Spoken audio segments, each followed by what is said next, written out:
Regardez comment le Coran imprègne le cœur du prophète sallallahu alayhi wa sallam lors de la prise de la Mecque, Fath Mecca toujours.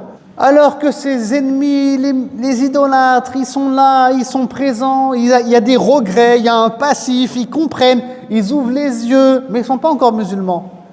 La ikraha fi din, tu ne peux pas obliger quelqu'un à avoir la foi. Le prophète sallallahu alayhi wa sallam, il les regarde. Imaginez, t'as Hind qui est là, t'as Abu Sufyan qui est là, des gens qui ont étripé les croyants lors de la bataille d'Uhud, qui ont coupé les oreilles de certains grands compagnons pour en faire des colliers, tellement ils étaient assoiffés de vengeance. Le prophète sallallahu alayhi wa sallam, il les regarde et il dit, mais qu'est-ce que vous attendez de moi? Et eux, ils vont dire, on n'attend que du bien de toi. Tu es le fils de quelqu'un de bien. Le prophète sallallahu alayhi wa sallam, il dira, alors soyez sans crainte, qu'Allah il vous pardonne, sa miséricorde n'a point d'égal. Voilà ce qu'il va dire le prophète sallallahu alayhi wa sallam aux idolâtres de Quraysh qu'il va considérer comme ses frères. Et pourquoi je dis qu'il va les considérer comme ses frères?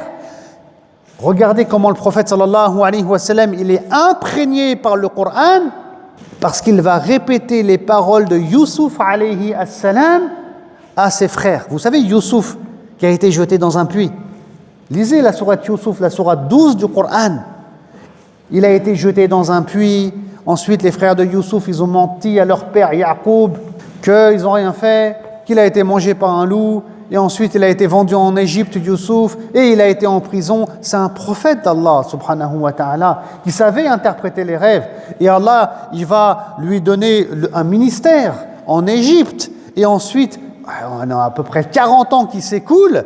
Et là, il se retrouve face à ses frères, Youssouf. Ils ne vont pas le reconnaître. Bon, je ne vais pas rentrer dans les détails de l'histoire. Ses frères vont tendre vers le repentir. Et là, il leur dira à ses frères, c'est le verset 92, quand ses frères ils sont humiliés, ils se rendent compte que wow, c'est Youssouf, et il est vivant, 40 ans sont passés, ils sont grillés comme on dit. Ils se disent, c'est chaud pour nous, la situation elle est tendue. On a menti à notre père, on a menti à tout le monde, depuis 40 ans on ment. Là, Youssouf, il va nous faire la misère. Et il dira, soyez sans crainte à ses frères, soyez sans crainte. Que Allah vous pardonne, sa miséricorde n'a point d'égal. Et c'est comme ça qu'il agira le prophète sallallahu alayhi wa sallam envers ses frères, parce que c'est la même tribu que le prophète sallallahu alayhi wa sallam. Tous descendent de Quraysh, c'est un ascendant commun. Et donc il leur dira les mêmes propos. Et Abu Sufyan, Hind, les enfants d'Abu Sufyan comme Yazid et Muawiyah et d'autres, ils vont se tourner vers l'islam. Comme les frères de Joseph se sont tournés vers Allah subhanahu wa ta'ala. C'est là où on voit à quel point le prophète sallallahu alayhi wa sallam était imprégné par le Coran.